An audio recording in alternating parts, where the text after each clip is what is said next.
निर्गमन अध्याय 4। निर्गमन अध्याय 4।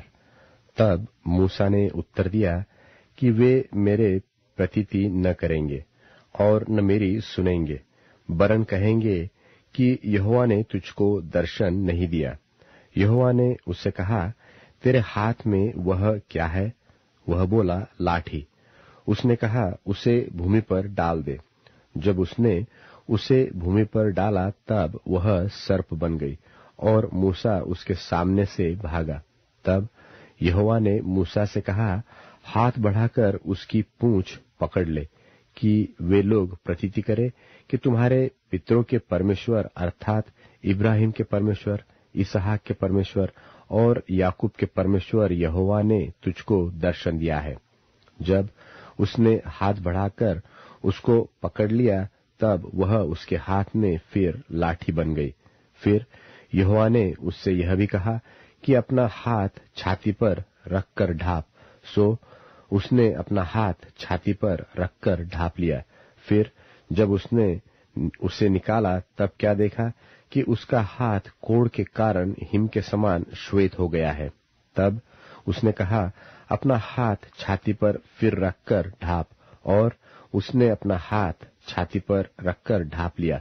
और जब उसने उसको छाती पर से निकाला तब क्या देखता है कि वह फिर सारी देह के समान हो गया है। तब यहोवा ने कहा, यदि वे तेरी बात की प्रतीति न करे और पहले चिन्ह को न माने तो दूसरे चिन्ह की प्रतीति करेंगे। सो यदि वे इन दोनों चिन्हों की प्रतीति न करे और तेरी बात को न माने, तब तू नील नदी से कुछ जल लेकर सूखी भूमि पर डालना, और जो जल तू नदी से निकालेगा वह सूखी भूमि पर लोहू बन जाएगा। मूसा ने यहोवा से कहा, हे मेरे प्रभु, मैं बोलने में निपुण नहीं, न तो पहले था और न जब से तू अपने दास से बातें करने लगा। मैं तो मुंह और जीभ का भद्दा हूँ। यहोवा ने उससे कहा, मनुष्य का मुंह किसने बनाया है? और मनुष्य को गूंगा व बहिरा व देखने वाला व अंधा मुझ यहोवा को छोड़ कौन बनाता है? अब जा, मैं तेरे मुख के संग होकर जो तुझे कहना होगा वह तुझे सिखलाता जाऊंगा। उसने कहा, हे मेरे प्रभु, जिसको तू चाहे उसी के हाथ से भेज। तब यहोवा का कोप मूसा पर भड़का और उसने कहा, क्या तेरा भाई लेवीय हारून नहीं है? मुझे तो निश्चय है कि वह बोलने में निपुण है और वह तेरी भेंट के लिए निकला भी आता है और तुझे देखकर मन में आनंदित होगा। इसलिए तू उसके ये बातें सिखाना और मैं उसके मुख के संग और तेरे मुख के संग होकर जो कुछ तुम्हें करना होगा वह तुमको सिखलाता जाऊंगा। और वह तेरी ओर से लोगों से बातें किया करेगा। वह तेरे लिए मुंह और तू उसके लिए परमेश्वर ठहरेगा। और तू इस लाठी को हाथ में लिए जा और इसी से इन चिन्हों को दिखाना। तब मूसा अपने ससुर इत्रो के पास लौटा और उससे कहा, मुझे विदा कर कि मैं मिस्र में रहने वाले अपने भाइयों के पास जाकर देखूं कि वे अब तक जीवित है व नहीं। इत्रो ने कहा, कुशल से जा। और यहोवा ने मिद्यान देश में मूसा से कहा, मिस्र को लौट जा, क्योंकि जो मनुष्य तेरे प्राण के प्यासे थे वे सब मर गए हैं। तब मूसा अपनी पत्नी और बेटों को गधे पर चढ़ाकर मिस्र देश की ओर परमेश्वर की उस लाठी को हाथ में लिए हुए लौटा। और यहोवा ने मूसा से कहा, जब तू मिस्र में पहुंचे तब सावधान हो और जो चमत्कार मैंने तेरे वश में किए हैं उन सबों को फिरौन को दिखलाना, परंतु मैं उसके मन को हठीला करूंगा और वह मेरी प्रजा को जाने न देगा। और तू फिरौन से कहना कि यहोवा परमेश्वर यो कहता है कि इस्राएल मेरा पुत्र वरन मेरा जेठा है, और मैं जो तुझसे कह चुका हूं कि मेरे पुत्र को जाने दे कि वह मेरी सेवा करे, और तूने अब तक उसे जाने नहीं दिया। इस कारण मैं अब तेरे पुत्र वरन तेरे जेठे को घात करूंगा। और ऐसा हुआ कि मार्ग पर सराय में यहोवा ने मूसा से भेंट करके उसे मार डालना चाहा। तब सिप्पोरा ने एक तेज चकमक पत्थर लेकर अपने बेटे की खडली को काट डाला और मूसा के पांव पर यह कहकर फेंक दिया कि निश्चय तू लोहू बहाने वाला मेरा पति है। तब उसने उसको छोड़ दिया और उसी समय खतने के कारण वह बोली, तू लोहू बहाने वाला पति है। तब यहोवा ने हारून से कहा, मूसा से भेंट करने को जंगल में जा। और वह गया और परमेश्वर के पर्वत पर उससे मिला और उसको चूमा। तब मूसा ने हारून को यह बतलाया कि यहोवा ने क्या क्या बातें कहकर उसको भेजा है और कौन कौन से चिन्ह दिखलाने की आज्ञा उसे दी है।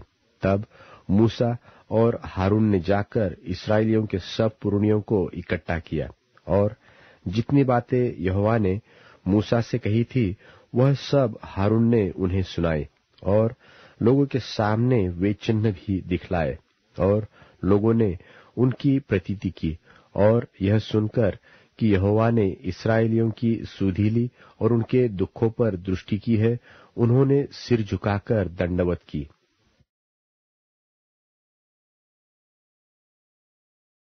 निर्गमन अध्याय 5। निर्गमन अध्याय 5। इसके पश्चात मूसा और हारून ने जाकर फिरौन से कहा, इस्राएल का परमेश्वर यहोवा यो कहता है कि मेरी प्रजा के लोगों को जाने दे कि वे जंगल में मेरे लिए पर्व करें। फिरौन ने कहा, यहोवा कौन है कि मैं उसका वचन मानकर इस्राएलियों को जाने दूं? मैं यहोवा को नहीं जानता और मैं इस्राएलियों को नहीं जाने दूंगा। उन्होंने कहा, इब्रियों के परमेश्वर ने हमसे भेंट की है, सो हमें जंगल में 3 दिन के मार्ग पर जाने दे कि अपने परमेश्वर यहोवा के लिए बलिदान करे। ऐसा न हो कि वह हमसे मरी फैलाए व तलवार चलवाए। मिस्र के राजा ने उनसे कहा, हे मूसा, हे हारून, तुम क्यों लोगों से काम छुड़वाना चाहते हो? तुम जाकर अपने अपने बोझ को उठाओ।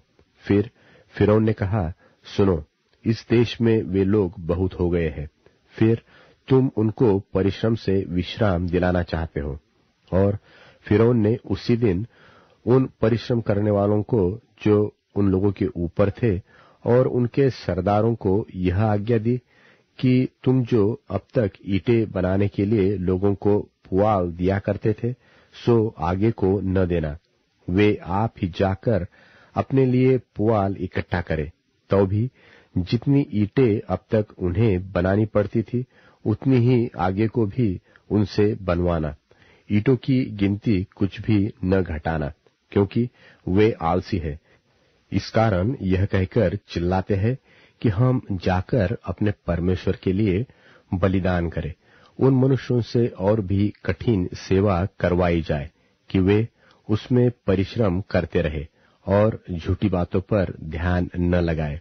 तब लोगों के परिश्रम करने वालों ने और सरदारों ने बाहर जाकर उनसे कहा, फिरौन इस प्रकार कहता है कि मैं तुम्हें पुआल नहीं दूंगा। तुम ही जाकर जहां कहीं पुआल मिले वहां से उसको बटोर कर ले आओ, परंतु तुम्हारा काम कुछ भी नहीं घटाया जाएगा। सो वे लोग सारे मिस्र देश में तीतर बीतर हुए कि पुलाव की संति खुंटी बटोरे। और परिश्रम करने वाले यह कहकर उनसे जल्दी करते रहे कि जिस प्रकार तुम पुआल पाकर किया करते थे उसी प्रकार अपना प्रतिदिन का काम अब भी पूरा करो। और इस्राएलियों में से जिन सरदारों को फिरौन के परिश्रम कराने वालों ने उनका अधिकारी ठहराया था, उन्होंने मार खाई। और उनसे पूछा गया कि क्या कारण है कि तुमने अपनी ठहराई हुई ईंटों की गिनती के अनुसार पहले की नाई कल और आज पूरी नहीं कराई? तब इस्राएलियों के सरदारों ने जाकर फिरौन की दुहाई देकर यह कहा कि तू अपने दासों से ऐसा बर्ताव क्यों करता है? तेरे दासों को पुआल तो दिया ही नहीं, और वे हमसे कहते हैं कि ईंटें बनाओ, ईंटें बनाओ, और तेरे दासों ने भी मार खाई है, परंतु दोष तेरे ही लोगों का है।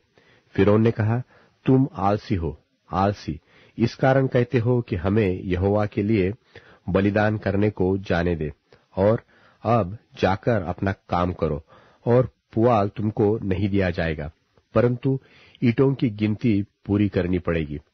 जब इस्राएलियों के सरदारों ने यह बात सुनी कि उनकी ईंटों की गिनती न घटेगी और प्रतिदिन उतना ही काम पूरा करना पड़ेगा, तब वे जान गए कि उनके दुर्भाग्य के दिन आ गए हैं। जब वे फिरौन के सन्मुख से बाहर निकल आए, तब मूसा और हारून जो उनसे भेंट करने के लिए खड़े थे उन्हें मिले, और उन्होंने मूसा और हारून से कहा, यहोवा तुम पर दृष्टि करके न्याय करे, क्योंकि तुमने हमको फिरौन और उसके कर्मचारियों की दृष्टि में घृणित ठहरवाकर हमें घात करने के लिए उनके हाथ में तलवार दे दी है। तब मूसा ने यहोवा के पास लौटकर कहा, हे प्रभु, तूने इस प्रजा के साथ ऐसी बुराई क्यों की, और तूने मुझे यहाँ क्यों भेजा? जब से मैं तेरे नाम से फिरौन के पास बातें करने के लिए गया, तब से उसने इस प्रजा के साथ बुरा ही व्यवहार किया है, और तूने अपनी प्रजा का कुछ भी छुटकारा नहीं किया। निर्गमन अध्याय 6। निर्गमन अध्याय 6। तब यहोवा ने मूसा से कहा, अब तू देखेगा कि मैं फिरौन से क्या करूंगा, जिससे वह उनको बरबस निकालेगा। वह तो उन्हें अपने देश से बरबस निकाल देगा। और परमेश्वर ने मूसा से कहा कि मैं यहोवा हूं। मैं सर्वशक्तिमान परमेश्वर के नाम से इब्राहिम, इसहाक और याकूब को दर्शन देता था, परंतु यहोवा के नाम से मैं उन पर प्रकट न हुआ, और मैंने उनके साथ अपनी वाचा दृढ़ की है, अर्थात कनान देश जिसमें वे परदेशी होकर रहते थे, उसे उन्हें दे दूंगा। और इस्राएली जिन्हें मिस्री लोग दासत्व में रखते हैं, उनका कराहना भी सुनकर मैंने अपनी वाचा को स्मरण किया है। इस कारण तू इस्राएलियों से कह कि मैं यहोवा हूं, और तुमको मिस्रियों के बोझों के नीचे से निकालूंगा, और उनके दासत्व से तुमको छुड़ाऊंगा, और अपनी भुजा बढ़ाकर और भारी दंड देकर तुम्हें छुड़ा लूंगा, और मैं तुमको अपनी प्रजा बनाने के लिए अपना लूंगा, और मैं तुम्हारा परमेश्वर ठहरूंगा, और तुम जान लोगे कि मैं तुम्हारा परमेश्वर यहोवा हूं, जो तुम्हें मिस्रियों के बोझों के नीचे से निकाल ले आया। और जिस देश के देने की शपथ मैंने इब्राहिम, इसहाक और याकूब से खाई थी, उसी में मैं तुम्हें पहुंचाकर उसे तुम्हारा भाग कर दूंगा। मैं तो यहोवा हूं। और ये बातें मूसा ने इस्राएलियों को सुनाई, परंतु उन्होंने मन की बेचैनी और दासत्व की क्रूरता के कारण उसकी न सुनी। तब यहोवा ने मूसा से कहा, तू जाकर मिस्र के राजा फिरौन से कह कि इस्राएलियों को अपने देश में से निकाल जाने दे। और मूसा ने यहोवा से कहा, देख, इस्राएलियों ने मेरी नहीं सुनी, फिर फिरौन मुझ भद्दे बोलने वाले की क्यों कर सुनेगा? और यहोवा ने मूसा और हारून को इस्राएलियों और मिस्र के राजा फिरौन के लिए आज्ञा इस अभिप्राय से दी कि वे इस्राएलियों को मिस्र देश से निकाल ले जाए। उनके पितरों के घरानों के मुख्य पुरुष ये है। इस्राएल के जेठा रूबेन के पुत्र हनोक, पल्लू, हेस्रोन और कर्मी थे। इन्हीं से रूबेन के कुल निकले। और शिमोन के पुत्र यमूएल, यामीन, ओहद, याकीन और सोहर थे। और एक कनानी स्त्री का बेटा शाऊल भी था। इन्हीं से शिमोन के कुल निकले। और लेवी के पुत्र जिनसे उनकी वंशावली चली है, उनके नाम ये है, अर्थात गेर्शोन, कहात और मरारी। और लेवी की पूरी अवस्था 137 वर्ष की हुई। गेर्शोन के पुत्र जिनसे उनका कुल चला, लिबनी और शिमी थे। और कहात के पुत्र अमराम, इसहार, हेब्रोन और उज्जीएल थे। और कहात की पूरी अवस्था 137 वर्ष की हुई। और मरारी के पुत्र महली और मूशी थे। लेवियों के कुल जिनसे उनकी वंशावली चली यही है। अमराम ने अपनी फूफी योकेबेद को ब्याह लिया और उससे हारून और मूसा उत्पन्न हुए। और अमराम की पूरी अवस्था 137 वर्ष की हुई। और इसहार के पुत्र कोरह, नेपेग और जिक्री थे। और उज्जीएल के पुत्र मिशाएल, एलसापन और सित्री थे। और हारून ने अम्मीनादाब की बेटी और नहशोन की बहन एलीशेबा को ब्याह लिया और उससे नादाब, अबीहू, एलाजार और इतमार उत्पन्न हुए। और कोरह के पुत्र आसिर, एलकाना और अबीआसाप थे। और इन्हीं से कोरहियों के कुल निकले। और हारून के पुत्र एलाजार ने पुतीएल की एक बेटी को ब्याह लिया और उससे पिनहास उत्पन्न हुआ, जिससे उसका कुल चला। लेवियों के पितरों के घरानों के मुख्य पुरुष यही है। हारून और मूसा वही है जिनको यहोवा ने यह आज्ञा दी कि इस्राएलियों को दलदल करके उनके जत्थों के अनुसार मिस्र देश से निकाल ले आए। ये वही मूसा और हारून है जिन्होंने मिस्र के राजा फिरौन से कहा कि हम इस्राएलियों को मिस्र से निकाल ले जाएंगे। जब यहोवा ने मिस्र देश में मूसा से यह बात कही कि मैं तो यहोवा हूं, इसलिए जो कुछ मैं तुमसे कहूंगा वह सब मिस्र के राजा फिरौन से कहना। और मूसा ने यहोवा का उत्तर दिया और कि मैं तो बोलने में भद्दा हूं और फिरौन क्यों कर मेरी सुनेगा।